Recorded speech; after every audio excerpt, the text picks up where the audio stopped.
E aí, galerinha, tudo bem? Beleza? Tudo tranquilo?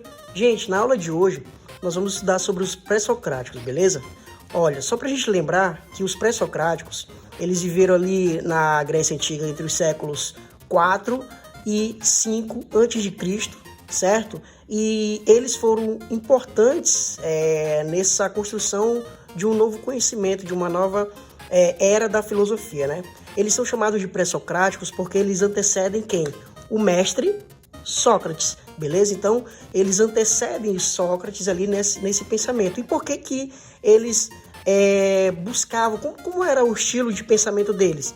Eles eram os filósofos da natureza, da physis, porque eles buscavam ali, no meio da sua explicação, né, eles buscavam ali uma espécie de racionalidade que contivesse uma explicação da natureza. Então, eles buscavam ali uma espécie de princípio que fosse autoexplicativo de qualquer fenômeno natural, certo? Então, por isso que eles são chamados, além de pré-socráticos, filósofos da natureza, beleza? Então, não esqueça disso, certo, gente? E quais são eles, ou quem são eles? Quais são esses nomes aí tão fantásticos que nós temos? Nós temos Tales de Mileto, beleza? Que foi aqui um dos primeiros matemáticos, tá? Você pode estar dizendo, mas Pitágoras ali, professor, ele também não é matemático? Sim.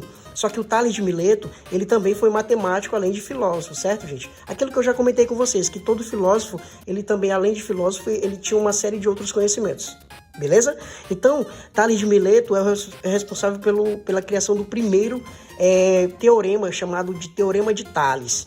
A partir desse teorema aí que ele descobriu uma série de coisas, né, relacionado a essa questão da natureza. E ele acreditava que o princípio unificador da natureza, ou seja, aquilo que contém em todos os elementos possíveis da natureza, é a água, porque para ele tudo seria úmido, e o úmido seria o motivo da vida, né, da vida dos seres vivos, desde uma planta que se alimenta de água, né, até mesmo um grão de areia, para ele tudo isso continha água, certo?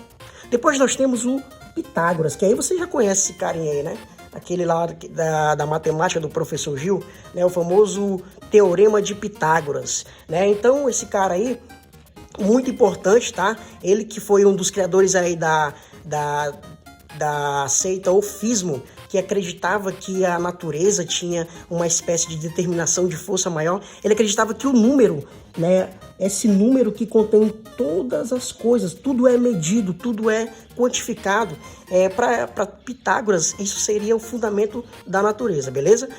E aí, gente, depois de Pitágoras, né, nós temos aqui tão importante quanto esses dois carinhas aqui, que nós podemos até colocar aqui um xizinho, né, que é o Heráclito e o Parmênides. Esses aí, eles são praticamente que, podemos dizer assim, que opostos. Por quê? Porque a teoria deles aí, né, segundo a teoria que eles pensavam sobre a natureza, era praticamente divergente uma da outra. Então, por exemplo, enquanto Heráclito acreditava que o devir... Professor, o que é devir? Devir é aquilo que vem a ser, aquilo que ainda está se tornando, aquilo que está em constante transformação.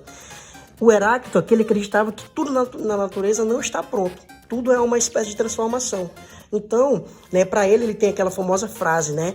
Ninguém se banha nas mesmas águas de um rio, porque essas águas estão o quê? Constantemente fluindo. Então, para ele, a realidade, né, a natureza seria esse constante fluir. E ele acreditava que na natureza nada é permanente. Aí você já vê que no outro lado, permanência.